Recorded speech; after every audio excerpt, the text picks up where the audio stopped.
Good morning. And good morning to everybody online. Hello.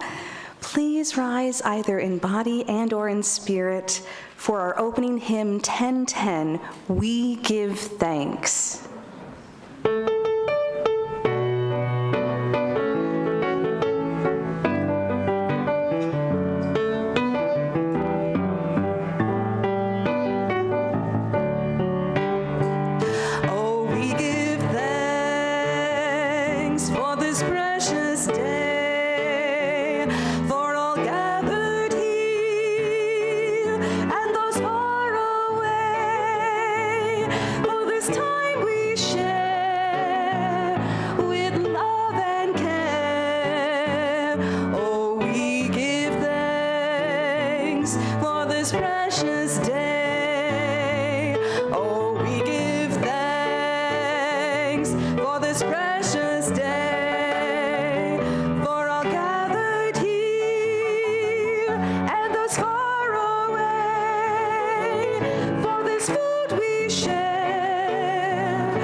It is so good to see you.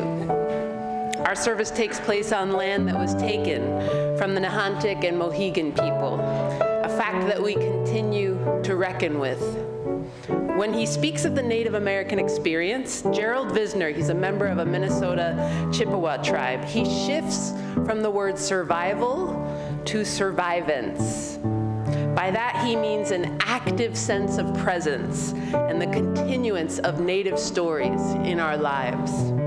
It is a good thing that our state legislature passed a bill that requires school districts to teach Native American studies, and that this has to begin by the fall of 2023.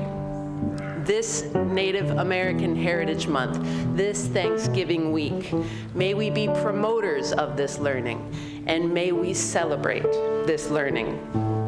It is so good to be here with you, to learn with you, to sing with you, and to break bread with you as we will with our annual bread communion. Welcome to All Souls, where all souls are welcome. You're so joyfully called to worship. And as we do each Sunday, let's turn and wave to the cameras to our souls who are in the online pews. And if you are here for the first time, would you consider raising your hand or writing a note in the chat? We love to pay particular attention to folks who are here for the first time. Welcome, welcome. Can I say one thing too? And Carolyn wants to say one thing. And for folks who haven't been here for a long time, Linda Boucher, I see you and I'm so happy to see you. Welcome back. So this is the moment in our service when we connect with one another and greet one another and pass the peace that's within our hearts. So let us pass the peace, bumping, tapping elbows, and making notes in the chat. Make a joyful noise.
Good morning. Each Sunday, we light the chalice, the symbol of Unitarian Universalism. And this morning, Caitlin has lit our chalice. And please join me in saying these words together. We are together at sunrise. From dust we sprout love and poetry. We are home, greeting our ancestors with rare and tender tongues. We light today's candle of peace for the LGBTQ community on this Transgender Day of Remembrance. Last night, there was yet another shooting at an LGBTQ club, this one in Colorado Springs. We hold in our hearts those coping with the violence of hate and commit ourselves to the action that ensures a just, safe world for everyone.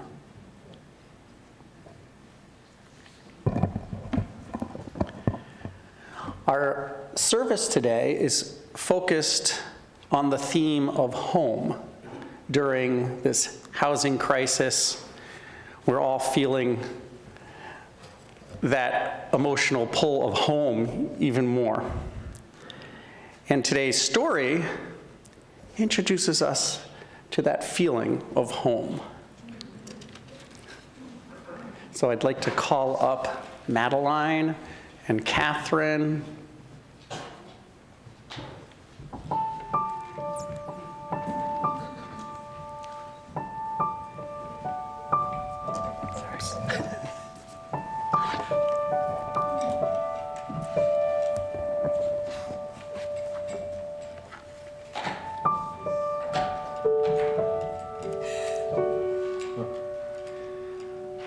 Penguins are little, so you have to adjust the microphone for them.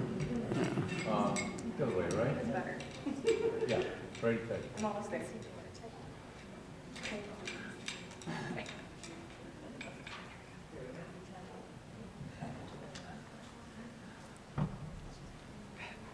Okay.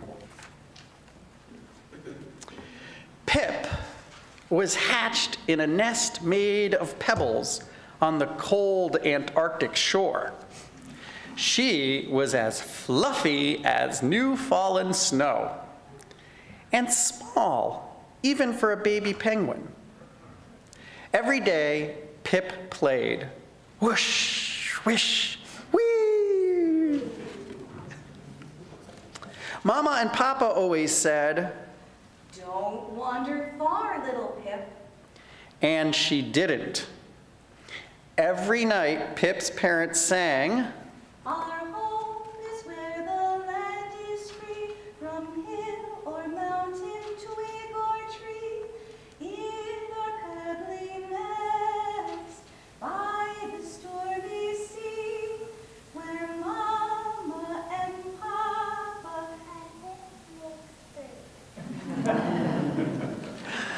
Pip grew. Mama and Papa constantly fished to keep up with Pip's belly. They never left her for long and always warned, Don't wander far, little Pip. and she didn't. Until one day, Pip saw a feather. It glittered black against the white ice. Pip chased after it. But when she got close, poof! A gust of wind fluttered the feather away. Pip chased. Soon, she heard swish, swish. There was a huge plume in the sea. A mighty blue whale poked her gigantic head from the water. Pip waddled close and said, Can you tell me where is home? Yes, little one, I can. Home is under the oceans deep, by the coral beds where the minnows weep, where fish are in schools and sea creatures creep, where my babies and I swim and leap. But that's not my home. But that's the home I know. Thank you anyway. After a bit, Pip saw a kelp gull pecking a shell. Hello, can you tell me where is home? The gull ruffled her feathers and said, On the craggy cliffs, in a humble nest, with the sea to the east and the land to the west, in a cozy crevice where shelter is best. Home is where my little chicks rest. But that's not my home. Oh, dreadful, I'm sure. But that's the home I know. Pip slumped along. She had walked far when she saw something strange indeed. A tall, two-legged creature being pulled by many four-legged creatures. When the creatures were close, Pip called, Hello, strangers, can you tell me where's home? One of the four-legged creatures said, Woof. I can answer that, little bird. Across the ocean far away, after sailing a ship for many a day, on the sandy shore there's a house weathered gray. Home is where my puppies play. But that's not my home. Oh, what a shame. That's the home I know. I must keep searching. And she did. Finally, Pip stopped. Tears dripped down her cheek and froze solid. Her legs were sore. Her beak was cold. Her eyes were sleepy. I want Mama and Papa. I want home. Pip couldn't think of anything else to do, so she thought of Mama and Papa and the song Mama would sing.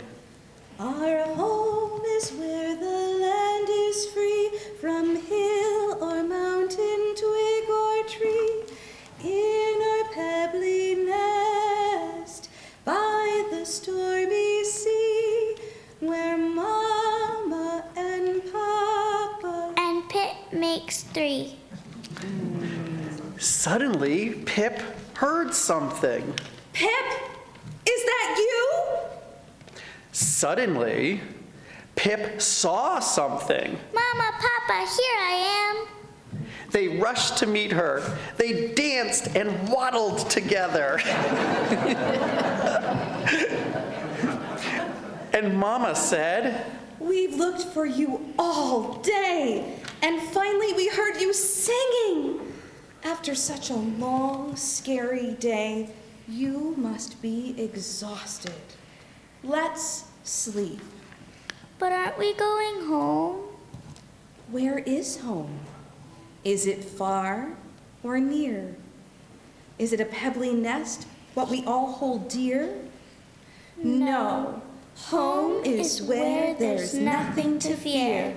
Since we're together, home is right here.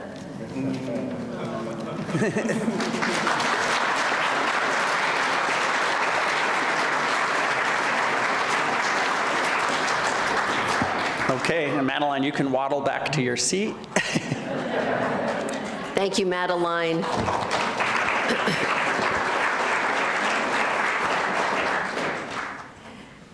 And thank you, Catherine. We can throw anything at Catherine and she'll sing.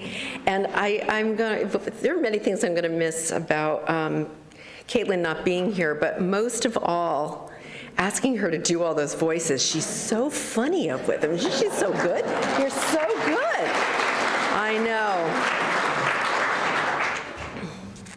Where is home? This Thanksgiving week evokes images of home for so many, and some of those images are warm and loving, and others not so much.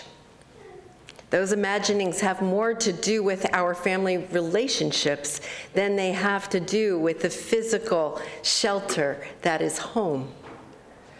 Lost Little Pip wandered far from her family and over had to ask, where is home? Only to find that home is where she is reunited with her family and not the lovely pile of pebbles she had long imagined and longed for. And I bet we are all familiar with quite a few stories like Pip's, as there is an entire genre of home is where the heart is in literature and cinema and popular music. Think The Wizard of Oz, right? What's the mantra from The Wizard of Oz? Or It's a Wonderful Life for two. Those who are so fortunate to have a good, loving family give thanks. Those with homes that offer the safety that shelter implies, home is where there is nothing to fear, Pip's mother says to her. Those lucky ones give thanks. And to state the obvious, not everyone is so fortunate. On the crest of Thanksgiving, ironically, a holiday fraught with a history of white settlers disrupting and decimating the homes of those who had called this land home for centuries, on this Sunday, we consider a crisis that threatens so many here in our region and throughout the country. No community is spared the havoc that the housing crisis has unfurled. So how did we get here? In short, the 2008 recession, during which time and since new housing has not kept up with need. Greed, the root of so many crises. On multiple levels, developers snapping up housing units formerly available for an affordable rent level and then renting for much higher rates, as well low and stagnant wages that have not kept up with rising costs of living. As in all things, racism, regulations that go back generations, that kept generations of people of color, Black and Indigenous folks from buying houses in certain communities, kept access away from the financial support needed to buy homes, thereby preventing the accumulation of personal wealth for individuals and for families. And you will be interested to know that Connecticut continues to be one of the most racially segregated states in the country, in the entire country. All of these helped to create this crisis. And to put a finer point on its impact, I'll share a situation right here at All Souls. As many of you know, All Souls bought the house next door in 2015, a house we call the House of Hope. The rent we ask of families living in that house, families and individuals who have been refugees, asylum seekers, and new immigrants. In other words, folks just getting their footing in their new homeland. The rent we ask is $800 a month, dramatically below market rate. The rent covers property taxes because we chose not to take that property off of New London's already very slim tax rolls. It pays for those taxes, utilities, and gives us some coverage for upkeep and repairs.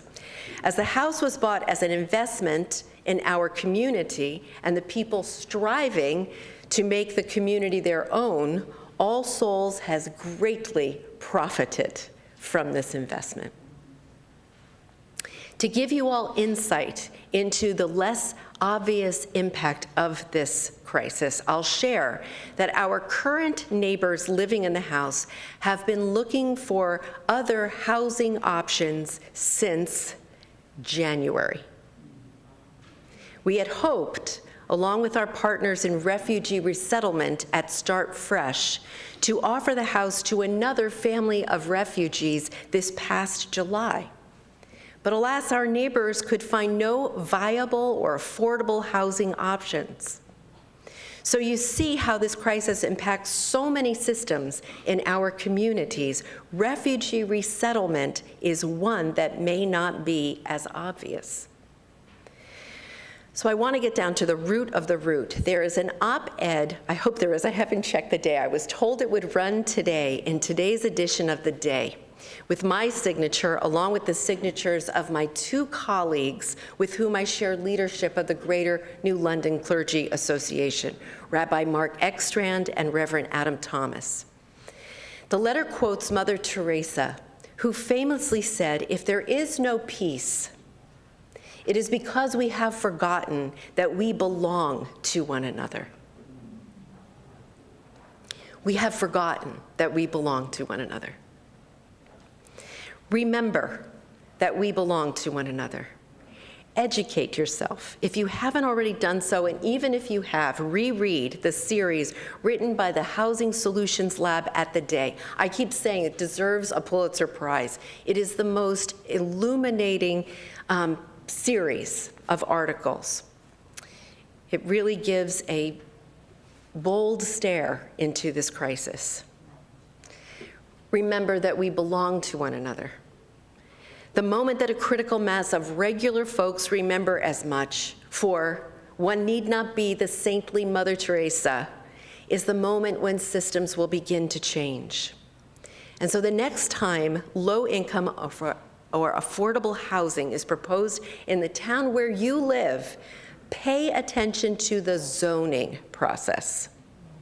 Advocate for those developments when public comment is invited and when it's not. Remember that we belong to one another.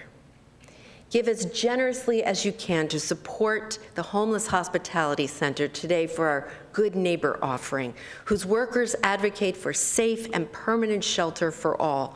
All Souls has a long history of partnership with HHC. As I was a founding board president, many souls have worked at HHC. Tony Surmosky, who's here this morning, Claire Avento, David Gonzalez-Rice, and currently David Horse, Reverend David Horse, who is our community minister affiliated, and Barbara Montrose, who is here this morning, Perry's wife. Many other souls have served as volunteers. Others sought shelter there when experiencing homelessness. All Souls serves as a sponsor for the annual Walk to End Homelessness. We're hosting this year's Homeless Memorial Service on December 21st. I hope to see many of you there. And of course, we were the host of the Daytime Hospitality Center for 7 years and the emergency shelter in the winter of 21, which is all to say, we have a strong tie and partnership with HHC. Our missions are closely related. And HHC isn't the only local organization working to relieve us of this crisis. Frida Berrigan and Claire Avento both serve on the board of the Southeastern Connecticut Community Land Trust, who holds land for the development and stewardship of permanently affordable housing, land for food production, green space. Oh, you do so much that I've lost my breath in reading this mission statement, Frida. And facilities for community organization. The Land Trust works to support access to affordable home ownership, advance community development, promote social justice, and further neighborhood revitalization across our region. Rita is going to be a willing conversation partner. She'll be setting herself up at the welcome table afterwards. If you want to learn more about the Land Trust, make your way over to Frida and she will share. Remember that we belong to one another. What we really have is an empathy crisis. We must do all our own interior work. Check our gut reactions by checking our own privilege. Remind ourselves that sharing power doesn't mean having none. Power is not pie, as the sign says at many a march. Remember that we belong to one another. In the places you go, the clubs you belong to, organizations you support, bring this very message. In all things really, but in this case, lend your voice to fair and affordable housing. Universalist theology at its foundation is only about remembering that we belong to one another. So let's hold that theology close as we consider how each of us and together may affect just change so that all may have a place where they have nothing to fear and a community and people to call home. Amen. Amen. I would like to invite the choir to come forward.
Right to the heart of it. That was beautiful. Those harmonies were just gorgeous. Thank you for lifting us into the ritual that is the bread communion. As in all of the rituals that we honor and follow year after year here at All Souls, this one is as simple as the rest. The logistics, less simple. So stay tuned. We, of course, enter into this ritual just before Thanksgiving as a gesture of thanksgiving, as a remembrance of all for which we have to be grateful. And we do so with bread, with the basic sustenance for so many throughout our world and indeed in our communities. And so we will begin by blessing the bread together. And before we do so, I'm going to share with you how this is going to work this year. You are all going to come forward and approach the chancel to receive your portion of the ritual. Perry, Caitlin, and I will be stationed right up here, up front. Caitlin in the center, because she will be holding the gluten-free option. You will be invited, everyone except those of you who are in the front row, and you talked with them about this, right? So you know what to do. Everybody else, you are going to be guided by our greeters to row by row come forward by way of the outside perimeter. So you'll come around this way, receive your bread, and then continue to your, we look like flight attendants, and then continue.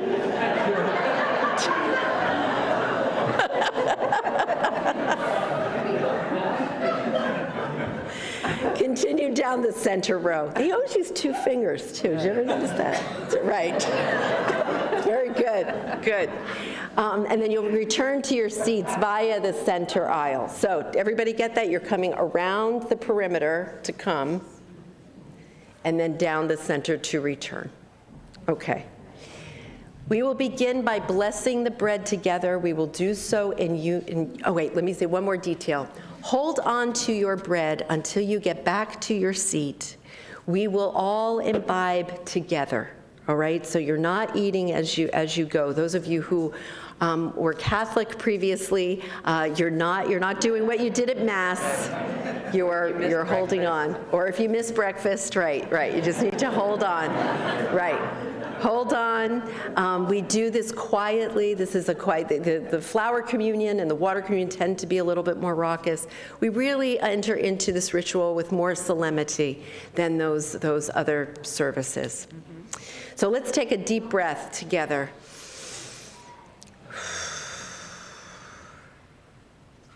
And let us together bless the bread. And the table will be wide, and the welcome will be wide, and arms will open wide to gather us in, and our hearts will open wide to receive, and we will come as children who trust there is enough, and we will open our hands to the feast without shame, and we will turn toward each other without fear, and we will give up our appetite for despair, and we will taste and know of delight, and we will become bread for a hungry world, and we will become drink for those who thirst, and the blessed will become the blessing, and everywhere will be the feast.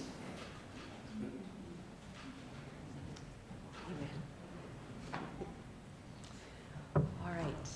We will begin with the front row on either side.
I invite you to raise your offering to yourself and take in the beautiful scent of bread. It's better. Let us hold in our hearts all of those who are not as fortunate as we in this moment. Those of you at home, I hope that you are also holding close the bread that you brought to the feast. And let us take close into our hearts the blessing we just shared as we share in the feast.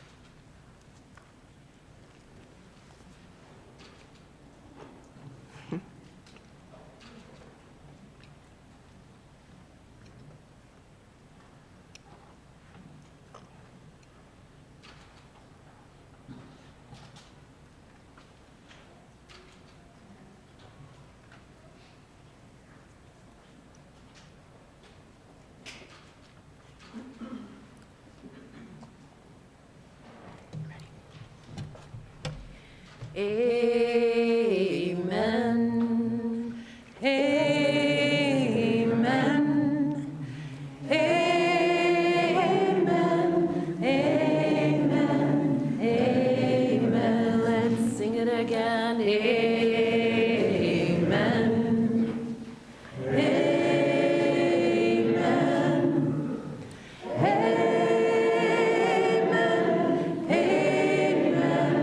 Amen. Hum it now.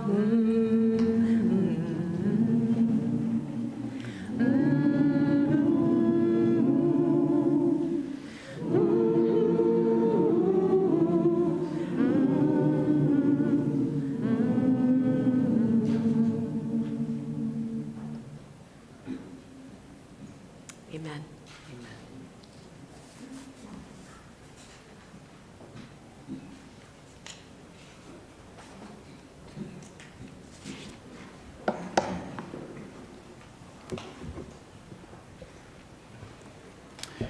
When a homeless person walks into All Souls, not knowing where to turn and hanging on to their last thread of hope, I call my wife.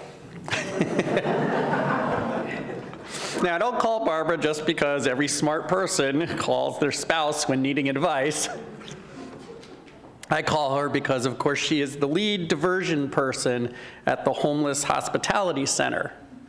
Inevitably, she will work them into her full schedule and figure out the best path forward, even in the most complicated circumstances. So it just so happens I volunteered at the Shelter Warming Center last night. That's the place where people come when there is no room at the shelter, and there has been a waiting list at the shelter since the pandemic started. And last night, there were 24 guests in the warming center, when last year at this time, there were 2. The largest increase HHC is seeing is with the elderly. The needs are increasing, but the funding often does not.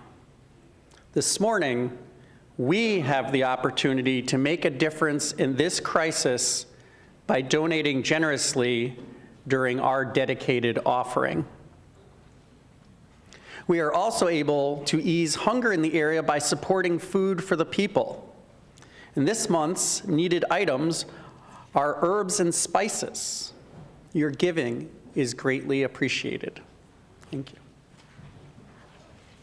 Let us speak these words together. Give to the work of London Hospice. To be good neighbors, to support work that creates the greater good. With this offering, we remember to extend our reach beyond these walls. The offering will be gratefully received.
all that you have given, for all that you have shared and sacrificed. Thank you. Thank you. We will conclude our service by joining our voices yet again in the beautiful hymn, For the Beauty of the Earth. I invite you to rise in body and in spirit and join Catherine in the singing.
Extinguishes our chalice, please speak with me the words in our order of worship.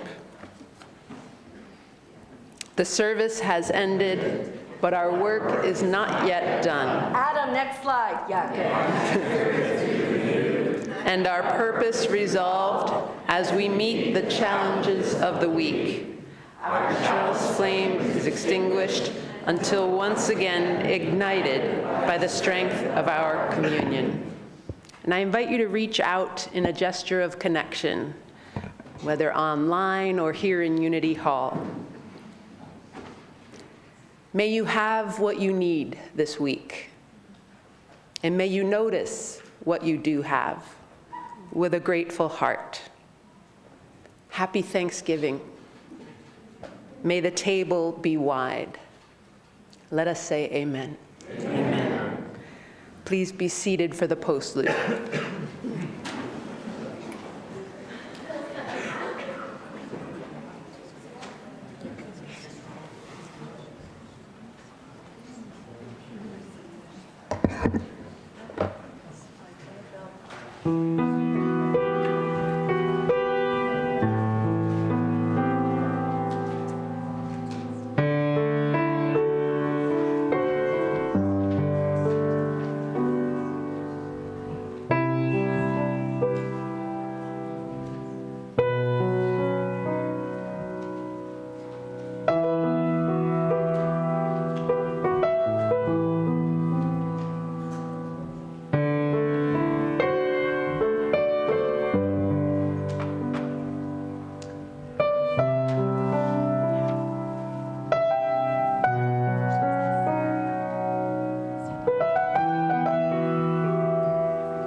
I look forward to that every year, Bill. Thanks.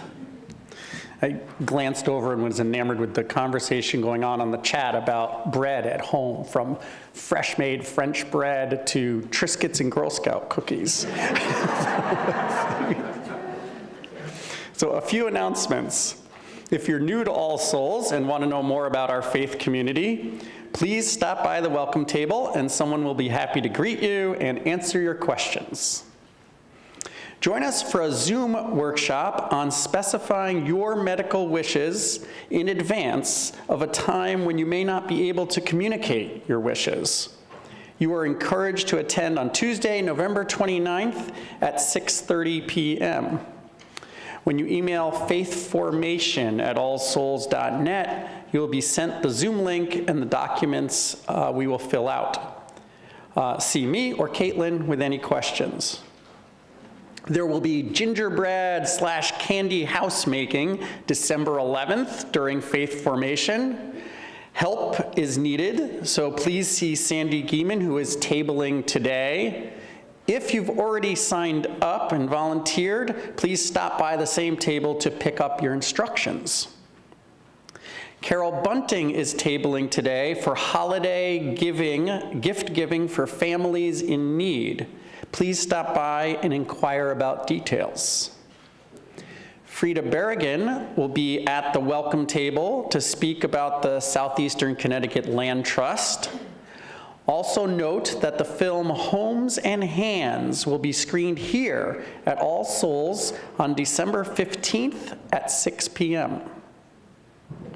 Please also head to the welcome table for preparations for Reverend Caitlin's celebration. I'm told Nick Avento will be there to explain it all. I can't say anything now, Caitlin's in the room. Next week, Carolyn and Caitlin will be sharing the congregation's litany of Thanksgiving. So before then, enjoy your Thanksgiving, and let's all wave to the souls online goodbye. Enjoy coffee hour. Thank you.